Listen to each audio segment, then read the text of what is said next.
Ang kapayapaan ng Panginoong Hesukristo ay sumainyong lahat. Magandang araw sa inyong lahat, saan mang sulok ng mundo kayo naroroon sa sandaling ito. Ang babasahing mabuting balita sa araw na ito ay pinamagatan kong panatilihin ang pagsasanay ng sarili para sa makadiyos na buhay. Pagbasa sa banal na ebanghelyo ayon sa unang liham ni Apostol Pablo kay Timoteo, ika-4 hanggang ika-6 na kabanata. Mga huwad na guro. Malinaw na sinasabi ng Espiritu na ang ilang mga tao ay tatalikod sa pananampalataya sa mga huling araw. Susundin nila ang mga sinungaling na espiritu at susundin nila ang mga turo ng mga demonyo. Ang ganitong mga turo ay ipinalaganap ng mga mapanlinlang na sinungaling na ang mga konsensya ay patay na parang sinunog ng mainit na bakal. Itinuturo ng gayong mga tao na mali ang mag-asawa at kumain ng ilang pagkain. Ngunit nilikha ng Diyos ang mga pagkain iyon upang kainin pagkatapos ng panalangin ng pasasalamat ng mga mananampalataya at nakaalam ng katotohanan. Lahat ng nilikha ng Diyos ay mabuti, walang dapat itakwil. Ngunit ang lahat ay dapat tanggapin ng may panalangin ng pasasalamat. Dahil ang salita ng Diyos at ang panalangin ay ginagawa itong katanggap-tanggap sa Diyos. Isang mabuting lingkod ni Kristo Jesus. Kung ibibigay mo ang mga tagubiling ito sa mga kapatid, ikaw ay magiging isang mabuting lingkod ni Kristo Jesus habang pinapakain mo ang iyong sarili sa espiritual na mga salita ng pananampalataya at ng tunay na aral na iyong sinunod. Ngunit lumayo sa walang Diyos na mga alamat na hindi nararapat sabihin. Panatilihin sa pagsasanay ang iyong sarili para sa isang makadiyos na buhay. Ang pisikal na ehersisyo ay may ilang halaga, ngunit ang espiritual na ehersisyo ay mahalaga sa lahat ng paraan dahil nangangako ito ng buhay, kapwa para sa kasalukuyan at para sa hinaharap. Ito ay isang tunay na kasabihan na dapat lubos na tanggapin at paniwalaan. Kami ay nagpupumilit at nagsisikap dahil inilagay namin ang aming pag-asa sa buhay na Diyos, na siyang tagapagligtas ng lahat at lalo na sa mga naniniwala. Ibigay sa kanila ang mga tagubiling ito at ang mga turong ito. Huwag mong hayaang hamakin kanino man dahil sa iyong kabataan, ngunit maging halimbawa ka sa mga mananampalataya sa iyong pananalita, sa iyong pag-uugali, sa iyong pag-ibig, pananampalataya at kadalisayan. Hanggang sa ako ay dumating, ibigay mo ang iyong panahon at pagsisikap sa pampublikong pagbabasa ng kasulatan at sa pangangaral at pagtuturo. Huwag mong pabayaan ang espiritual na kaloob na nasa iyo, na ibinigay sa iyo ng magsalita ang mga propeta at ipatong sa iyo ng nakatatanda ang kanilang mga kamay. Isagawa ang mga bagay na ito at italaga ang iyong sarili sa mga ito, upang ang iyong pag-unlad ay makita ng lahat. Pakiramdaman ang iyong sarili at masdan ang iyong pagtuturo. Ipagpatuloy mo ang mga bagay na ito dahil kung gagawin mo ito, Ililigtas mo ang iyong sarili at ang mga nakikinig sa iyo. Mga responsibilidad sa mga mananampalataya. Huwag mong sawayin ang isang nakatatandang lalaki, bagkus ay umapila ka sa kanya na parang siya ang iyong ama. Ituring mo ang mga nakababatang lalaki bilang iyong mga kapatid, ang matatandang babae bilang mga ina, at ang mga nakababatang babae bilang mga kapatid na babae ng buong kalinisan. Ipakita ang paggalang sa mga balo na talagang nag-iisa. Ngunit kung ang isang balo ay may mga anak o apo, dapat silang matuto munang tuparin ang kanilang mga tungkulin sa relihiyon sa kanilang sariling pamilya.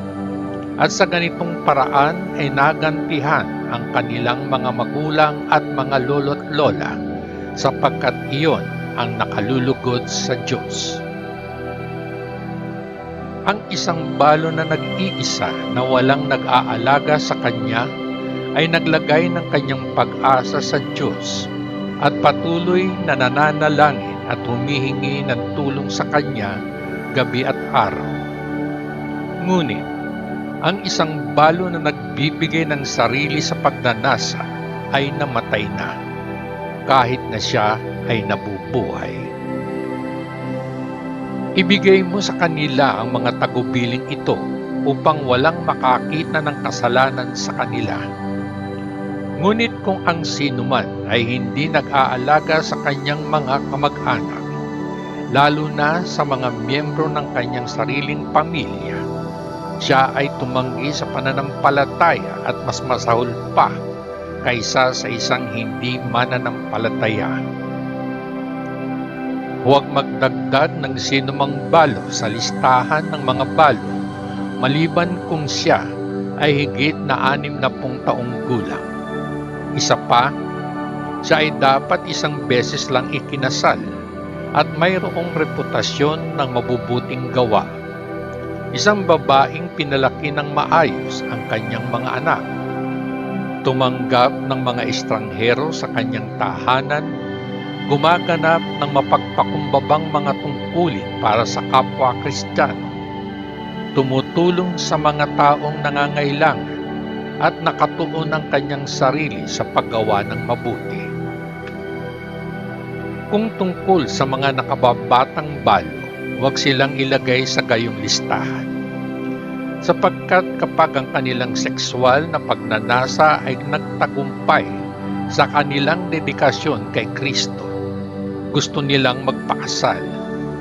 Kaya dinadala nila ang paghahatol sa kanilang sarili sapagkat sila ay nasira sa kanilang unang pangako.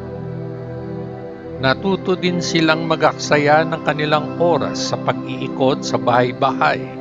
Pero ang mas malala pa, natuto silang maging tsismosa at abala, nagsasalita ng mga bagay na hindi dapat.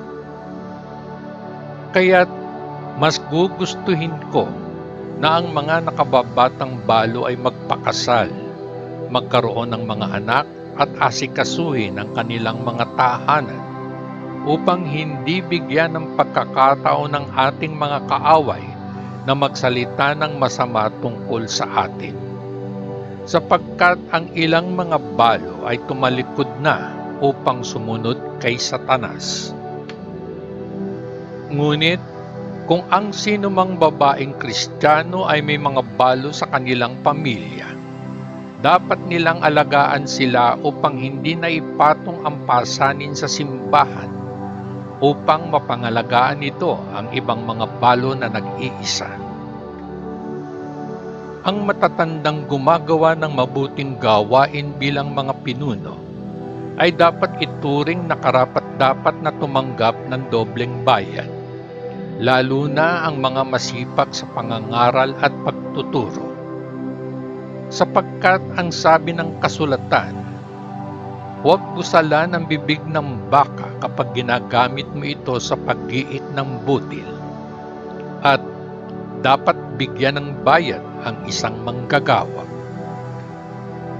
Huwag makinig sa isang akusasyon laban sa isang matanda, maliban kung ito ay dinala ng 2 o higit pang mga saksi.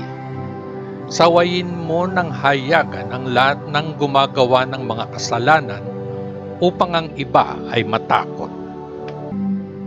Sa harapan ng Diyos at ni Kristo Jesus at ng mga banal na anghel, ay taimtim akong nananawagan sa iyo na sundin mo ang mga tagubiling ito nang hindi nagpapakita ng anumang pagtatangi o pabor sa sinuman sa anumang bagay na iyong gagawin.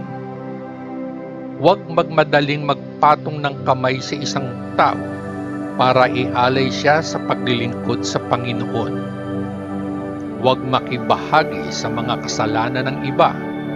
Panatilihing malinis ang iyong sarili. Huwag uminom ng tubig lamang, ngunit uminom ng kaunting alak upang makatulong sa iyong panunaw dahil madalas kang magkasakit. Ang mga kasalanan ng ilang tao ay malinaw na nakikita at ang kanilang mga kasalanan ay nauuna sa kanila sa paghuhukom. Ngunit ang mga kasalanan ng iba ay makikita lamang sa bandang huli.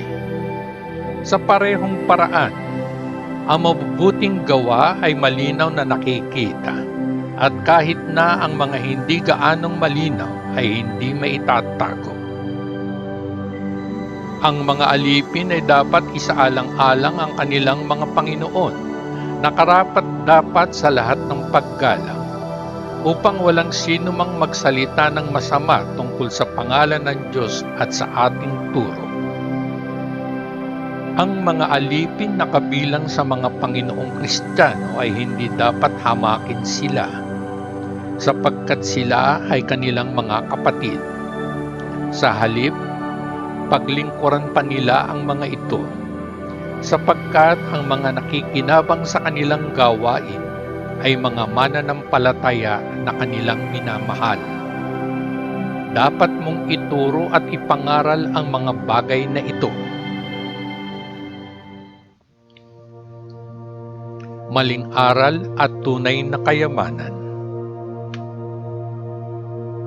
Ang sinumang nagtuturo ng ibang doktrina at hindi sumasang-ayon sa mga tunay na salita ng ating Panginoong Hesukristo at sa turo ng ating relihiyon ay namamaga sa pagmamataas at walang alam.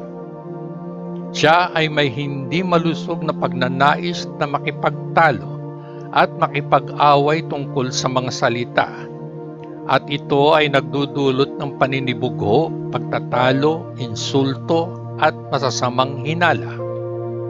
At ang patuloy na mga argumento mula sa mga taong ang pag-iisip ay hindi na gumagana at nawawala na sa katotohanan. Iniisip nila na ang relihiyon ay isang paraan para yumaman. Bueno, ang relihiyon ay nagpapayaman sa isang tao kung siya ay kontento sa kung ano ang mayroon siya. Ano ang dinala natin sa mundo? Wala. Ano ang maaari nating alisin sa mundo? Wala. Kaya kung mayroon tayong pagkain at damit, sapat na iyon para sa atin. Ngunit, ang mga nagnanais yumaman ay nahuhulog sa tukso at nahuhuli sa bitag ng maraming hangal at nakapipinsalang pagnanasa na humihila sa kanila sa kapahamakan at pagkawasak. Sapagkat ang pag-ibig sa pera ay pinagmumulan ng lahat ng uri ng kasamaan.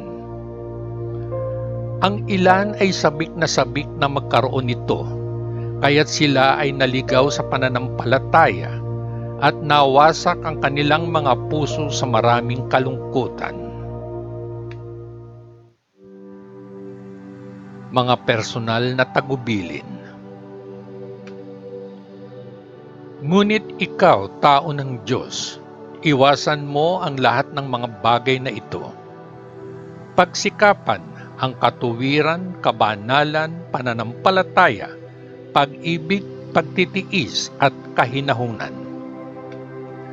Sa abot ng iyong makakaya, tumakbo sa karera para sa pananampalataya at manalo ng buhay na walang hanggan para sa iyong sarili. Sapagkat sa buhay na ito ay tinawag ka ng Diyos ng matibay mong ipahayag ang iyong pananampalataya sa harap ng maraming saksi. Sa harap ng Diyos na nagbibigay buhay sa lahat ng mga bagay, at sa harap ni Kristo Jesus na nagpayag ng kanyang pananampalataya sa harap ni Poncio Pilato, iniuutos ko sa iyo na sundin ang mga utos sa iyo at tapat silang ingatan hanggang sa araw na ang ating Panginoong Hesukristo ay magpakita. Ang kanyang pagpapakita ay magaganap sa tamang panahon ng Diyos. Ang pinagpala at tanging pinuno, ang hari ng mga hari at ang Panginoon ng mga Panginoon. Siya lamang ang walang kamatayan. Siya ay nabubuhay sa liwanag na hindi malalapitan ni numan. Wala pang nakakita sa kanya kailanman. Wala kailanman ang makakakita sa kanya. Sa kanya ang karangalan at walang hanggang kapangyarihan. Amen. Ipag-utos mo sa mayayaman sa mga bagay ng buhay na ito na huwag magmalaki, kundi ilagay ang kanilang pag-asa, hindi sa tiyak na bagay gaya ng kayamanan, kundi sa Diyos, na saganang nagbibigay sa atin ng lahat para sa ating kasiyahan. Utusan silang gumawa ng mabuti upang yumaman sa mga mabubuting gawa, maging bukas palad at handang magbahagi sa iba. Sa ganitong paraan, sila ay mag-iimbak para sa kanilang sarili ng isang kayamanan na magiging isang matatag na pundasyon para sa hinaharap. At pagkatapos ay magagawa nilang manalo sa buhay na tunay na buhay. Timoteo, ingatan mo ang ipinagkatiwala sa iyo. Iwasan ang bastos na pag-uusap at mga hangal na argumento na maling tinatawag ng ilang tao na kaalaman, sapagkat ang ilan ay nag-aangkin na sila ay nagmamay-ari nito at bilang resulta ay nawala nila ang landas ng pananampalataya. Ang biyaya ng Diyos ay sumainyong lahat. Ang mabuting balita ng ating Panginoon. Salamat sa Diyos Ama sa langit, sa ngalan ng Panginoong Hesukristo na ating manunubos. Amen. Amen. Amen. Peace.